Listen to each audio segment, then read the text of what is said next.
Buenos días. A nombre del Comité de Evaluación del Poder Legislativo Federal, darle la bienvenida a esta entrevista. Y bueno, para efectos de registro, pedirle atentamente nos dé su nombre, el cargo al que aspira y su lugar de nacimiento, de favor. Muchas gracias. Primeramente, gracias también por la recepción. Mi nombre completo es Roselena González Tirado. Aspiro al cargo de ministra de la Suprema Corte de Justicia de la Nación y mi lugar de nacimiento es San Martín Texmelucan, en el estado de Puebla.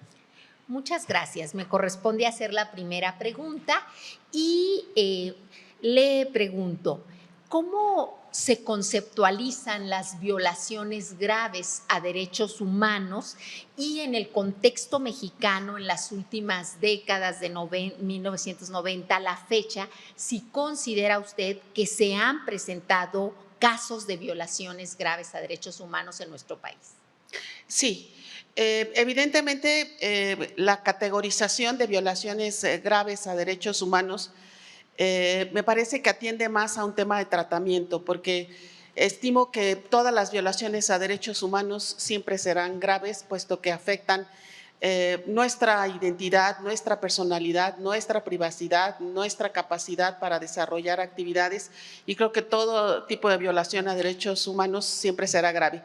Pero para efecto de tratamiento, creo que la división que se hace en violaciones graves a derechos humanos sí tiene que ver con un tema de estructura de manejo por parte de los juzgadores, evidentemente con un rigor mucho más importante en temas también de prescripción para poderlos analizar.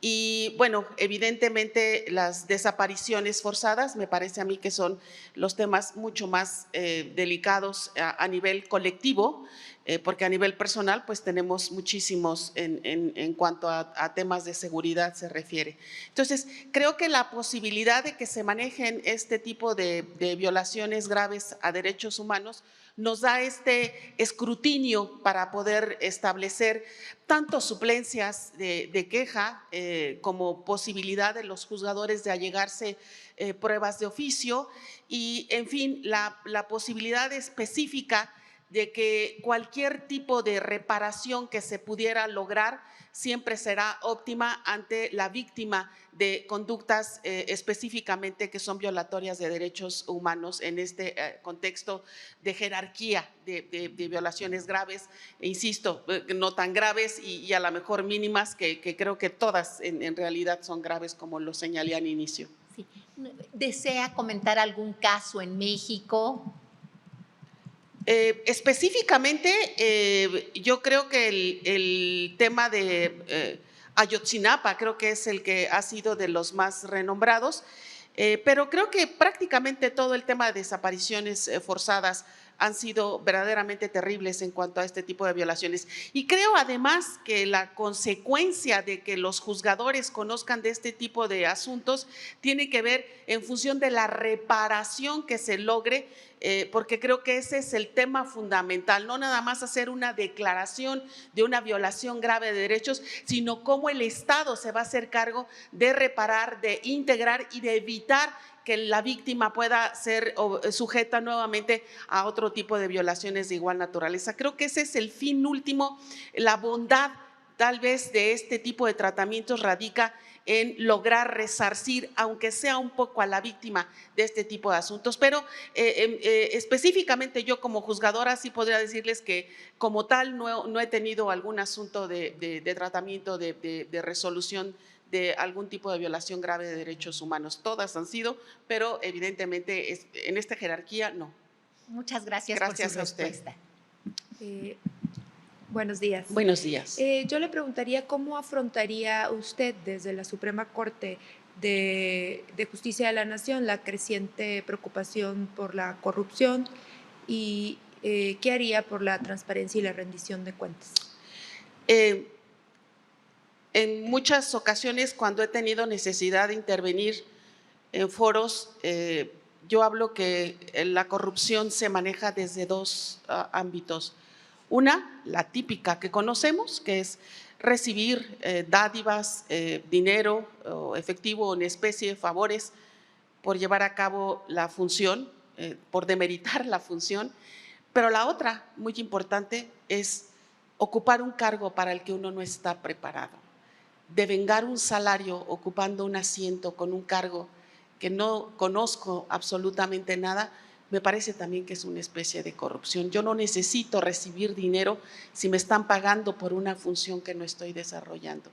Entonces, estos son los dos ámbitos. Claro, esta segunda forma de corrupción es mucho más complicada de castigar, ¿no? Porque son temas bastante subjetivos. A lo mejor yo pienso que alguien no sé y a lo mejor la que no sé soy yo, ¿no? Pero se dan muchos casos, los tenemos dentro de los poderes, dentro de todo tipo de instituciones, incluso a nivel privado, ¿no?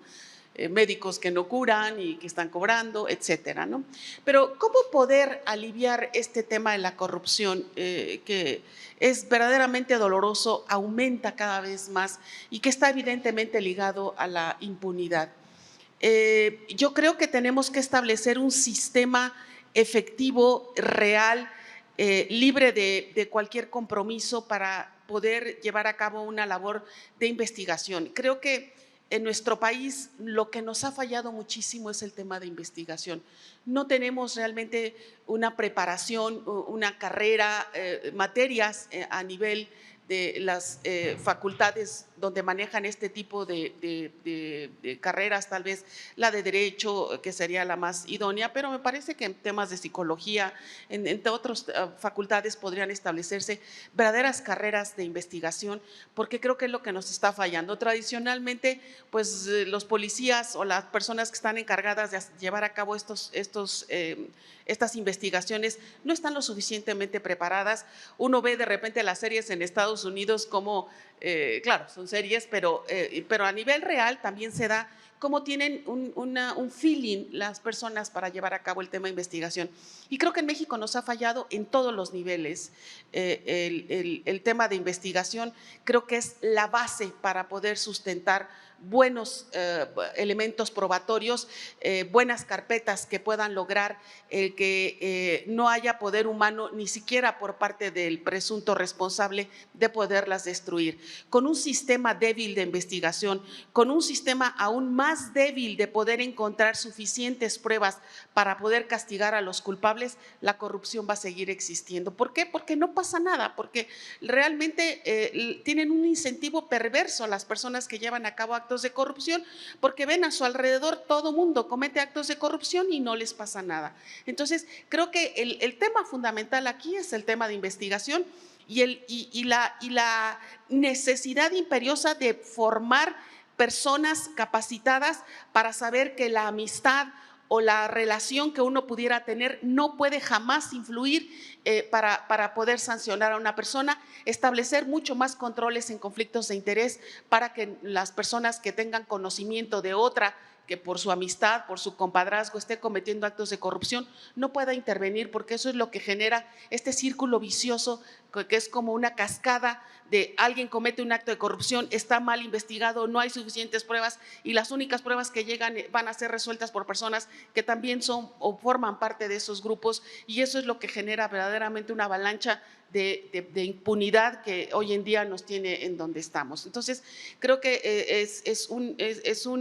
es una escalera que hay que ir subiendo para poder ir reforzando cada uno de estos escalones y llegar al fin último, que es castigar a las personas que cometen actos de corrupción.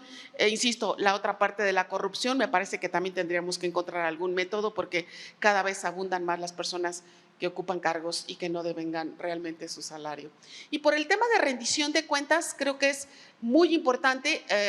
Llevamos un gran avance, al menos en lo individual, los funcionarios públicos con las declaraciones patrimoniales, las declaraciones de 3 de 3, todo el tema de las contralorías que están interviniendo, eso es por el tema patrimonial.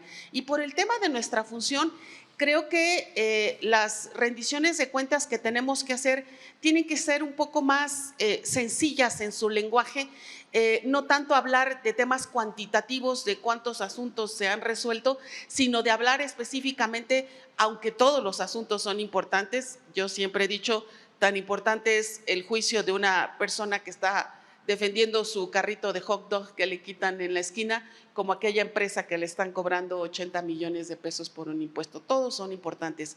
Pero hay asuntos verdaderamente trascendentales que pueden ser los que den lugar a que de manera mediática o a nivel de comunicación sean cuestionadas las decisiones porque no se sabe específicamente qué fue lo que se cuestionó, cómo fue lo que se resolvió, qué parámetros se utilizaron para resolver. Entonces, creo que este tema de comunicación con lenguaje sencillo hacia la sociedad, eso es parte también de una rendición de cuentas y no solamente decir de los 800 casos que me llegaron resolví 750 y soy muy buena juzgadora. Creo que hay temas muy importantes, muy sensibles que hay que tratar de manera pública para poder establecer a través de mesas de prensa, de conferencias, cómo explicar prácticamente con peras y manzanas al grueso de la población que no tiene obligación de saber nuestro lenguaje, que de repente es muy técnico incluso para nosotros,